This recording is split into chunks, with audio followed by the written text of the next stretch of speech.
Bismillahirrahmanirrahim. Assalamualaikum warahmatullahi wabarakatuh. Semoga kesehatan, keselamatan, dan keberkahan selalu menyertai kita semuanya. Mari kita support dan dukung channel ini dengan mengklik tombol subscribe. Mudah-mudahan selalu dapat memberikan manfaat.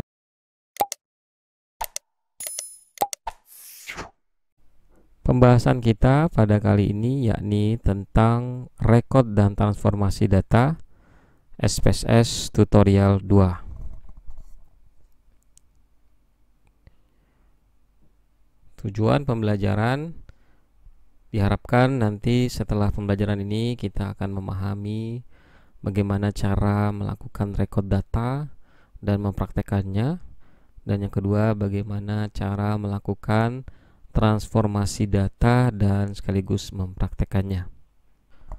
Beberapa pertemuan yang lalu kita sudah belajar bagaimana cara melakukan entry data. Nah, entry data tersebut didapatkan dari hasil jawaban responden dari pertanyaan. Ya, ini adalah pertanyaannya. Yang pertama tentang karakteristik responden, kemudian yang kedua adalah tentang pengetahuan responden. Nah, seumpamanya ini adalah jawabannya, ya, ini adalah jawaban dari karakteristik responden, dan ini adalah jawaban dari pengetahuan responden. Nah, di sini ada sampel kita ada 42. Nah, nanti silakan di entry terlebih dahulu 42 responden ini, ya kan yang lalu kita sudah belajar entry data, tinggal dipindahkan data yang mentah tadi dipindahkan ke dalam SPSS-nya. Nah, yang berikutnya dalam pengkategorian di sini, ketika misalnya responden menjawab benar, misalnya pertanyaan nomor 1 itu jawab benar, maka kita kasih kode 1 ya. Di sini kalau kita tutup kodenya, di sini ada poinnya ya. Kalau benar dikasih 1, kemudian kalau salah dikasih 0. Nah, ini masing-masing responden ini menjawab nih. Ya kan, misalnya pada muslimah pertanyaan nomor 1 dia benar, pertanyaan nomor 2 dia salah, pertanyaan nomor 3 dia salah, pertanyaan nomor 4 dia salah, dan sampai sebanyak 10 pertanyaan yang kita ajukan sesuai kuesioner. Nah, anggap aja ini datanya sudah didapatkan ya, sudah disalin. Nah, ini adalah data jawaban dari respondennya. Nah, sesuai kembali kepada tujuan pembelajaran kita, yakni kita akan mempelajari bagaimana cara melakukan rekod dan transformasi data. Nah, bagaimana melakukan rekod data? Rekod data itu artinya kita melakukan pengkodean baru terhadap data yang ada. Nah, misalnya di sini kita punya usia balita gitu ya. Ini usia balita ini kan bentuknya adalah numerik ya. Numerik, di sini ada muslimah, dia punya anak balita 12 bulan. Yuni dia punya anak balita 18 bulan. Osiah 54 bulan. Eliani misalnya 14 bulan. Nah, seandainya kita ingin mengkategorikan ya gitu, misalnya usia balita kita ingin mengkategorikan menjadi kurang dari 12, kemudian 12 sampai 36 bulan, kemudian di atas 36 bulan. Jadi kita ingin mengkategorikan usia balita ini menjadi 3 kategori. Nah, bagaimana cara melakukan rekod tersebut? Nah, yang pertama yang mesti kita lakukan adalah klik transform.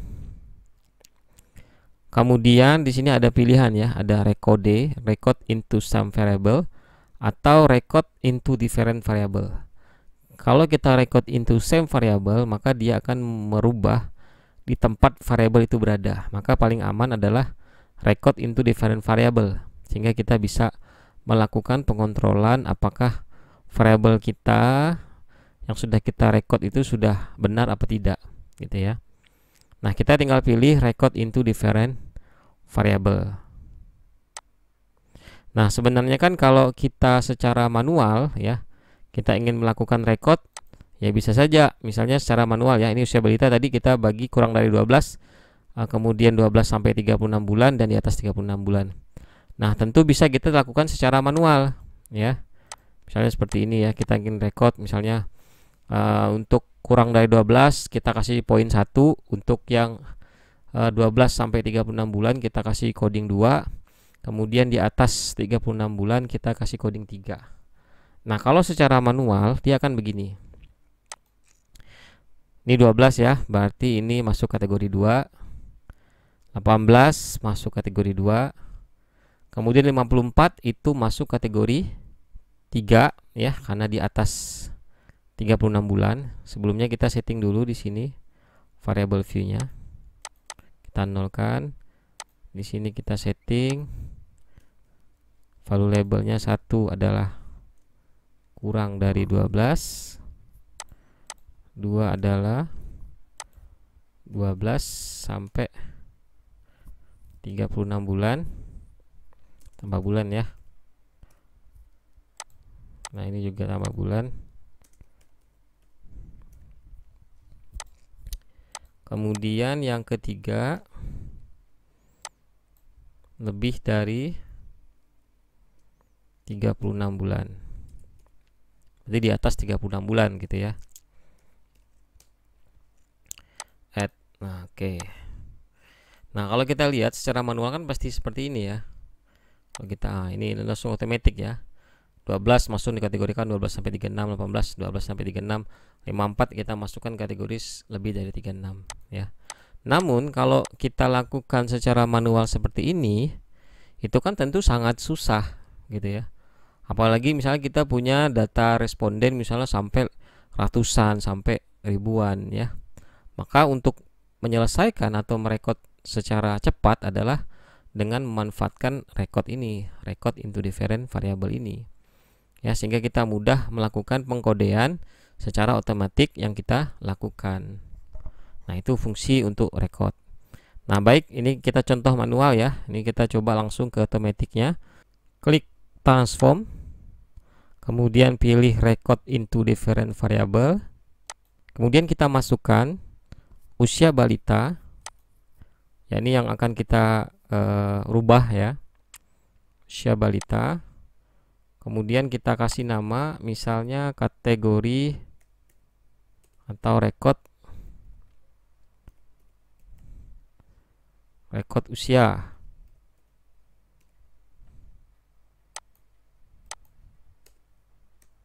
Misalnya seperti ini.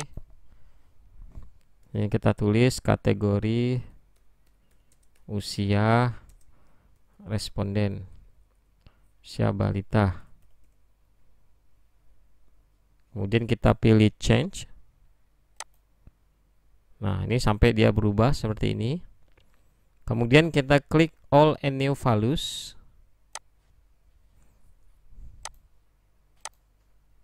Nah, di all and new values ini kita akan isi yang pertama value yang pertama ya. Value yang pertama ini ada pilihan ya. Ini ada range, yang range berapa sampai berapa. Ada lowest ya, berarti tadi kan ada lowest kurang dari 12 misalnya ya kan.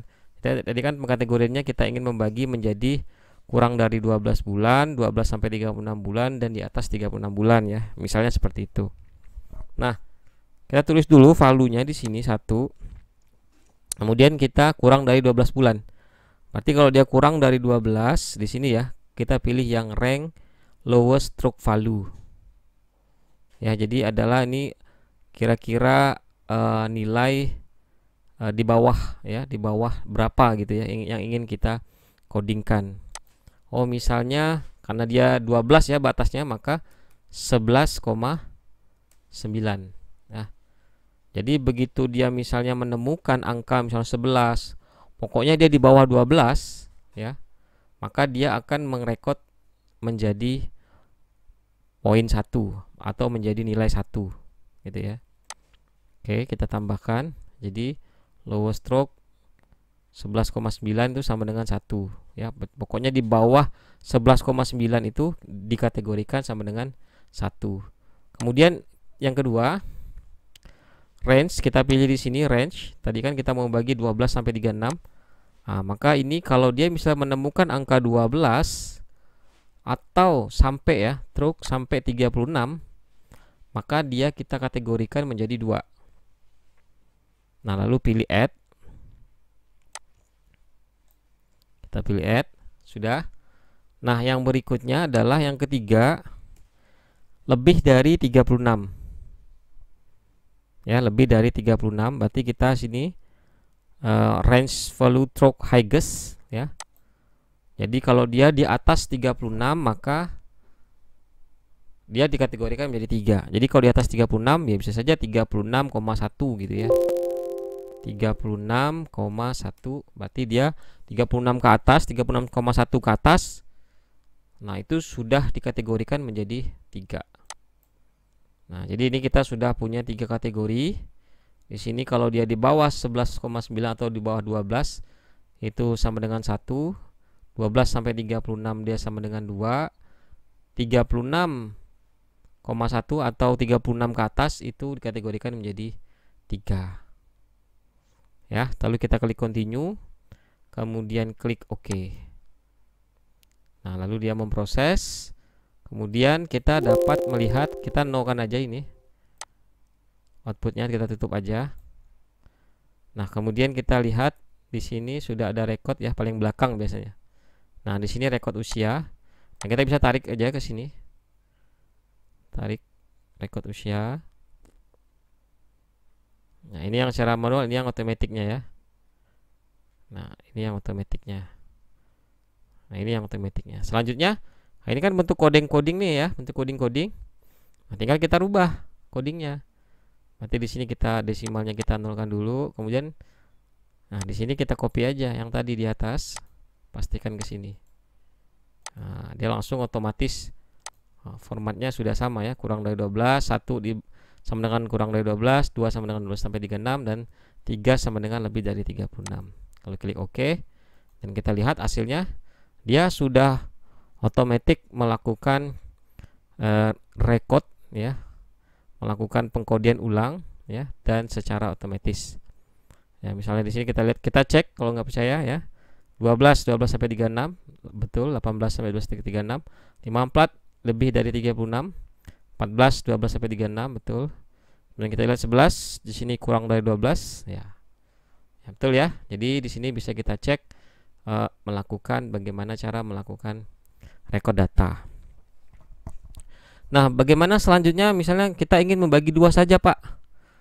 Membagi misalnya kurang dari 12 bulan sama misalnya lebih dari 12 bulan. Ya bisa-bisa saja. Tergantung ya. Bisa-bisa saja tergantung kemauan data kita.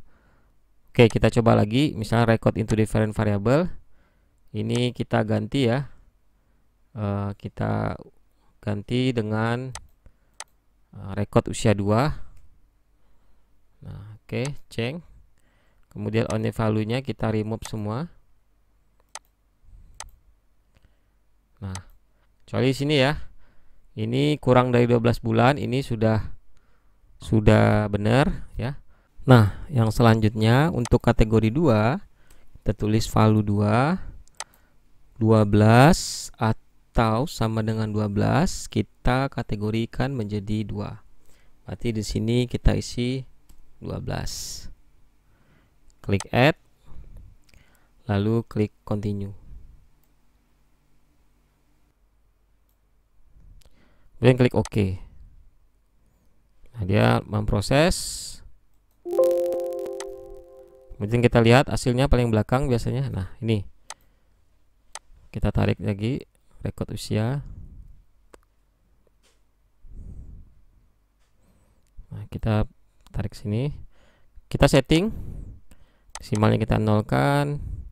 Kemudian ini kita setting juga record usianya 1 sama dengan kurang dari 12 bulan. Seperti itu. Kemudian 12 atau sama dengan 12 atau lebih dari 12 bulan. Nah, ini kan kodenya tidak ada nih. Nah, kita bisa ngambil dari Word ya. Simbolnya itu kita ambil ya. Nah, ini kan lebih atau sama dengan. Nah, kita ambil dari Word, kita copy aja nggak apa-apa. Kita copy, pindahkan ke sini. Nah, 12 bulan. Klik add. Nah, ini terdiri dari 2 ya. 1 kurang dari 12 dan 2 sama dengan lebih dari atau sama dengan 12. Klik OK. Nah, sudah. Kalau kita lihat di data view ya, sudah otomatis ya. Nah, bisa kita lihat di sini, kita cek datanya. Nah, ini yang terdiri dari 2 ya tadi ya. Kurang dari 12 sama dengan 12 atau lebih 12.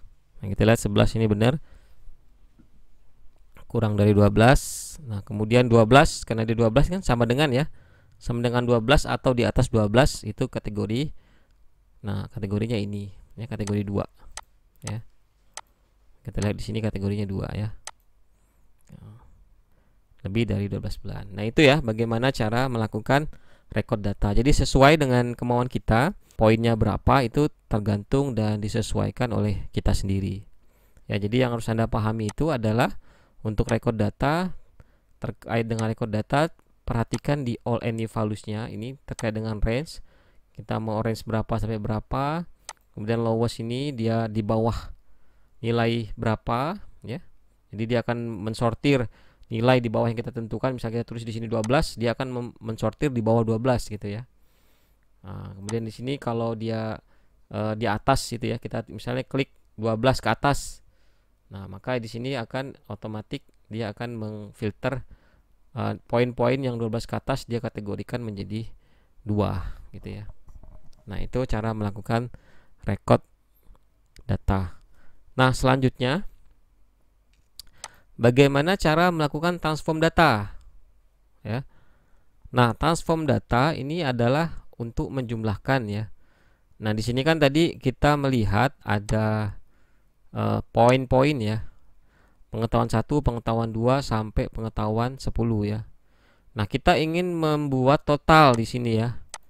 Anggap aja kita ingin buat total, misalnya kita hitung, oh dia benernya berapa sih si A ini, si muslimah ini? Benernya berapa sih kalau kita hitung manual?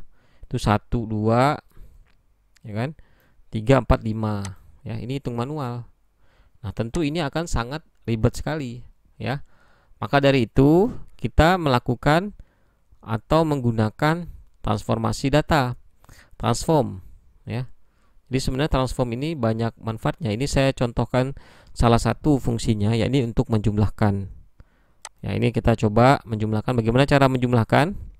Pertama kita klik transform ya kan. Kemudian pilih compute variable. Pilih compute variable. Nah, kemudian lalu kita cari dulu ya yang mau kita bikin ya, misalnya di sini total ya. Kita bikin variabel dulu ya. Total pengetahuan misalnya. Total pengetahuan. Oke, lalu kita tambahkan pengetahuan 1. Nah, ini masukkan di sini di numeric expression. Lalu ditambah pengetahuan 2 poinnya, ditambah pengetahuan 3, ditambah pengetahuan 4, ditambah pengetahuan 5, tambah pengetahuan 6, tambah pengetahuan 7, tambah pengetahuan 8, tambah pengetahuan 9, tambah pengetahuan 10 ya. Nah, ini yang sering dipakai ketika kita mengolah data SPSS ya.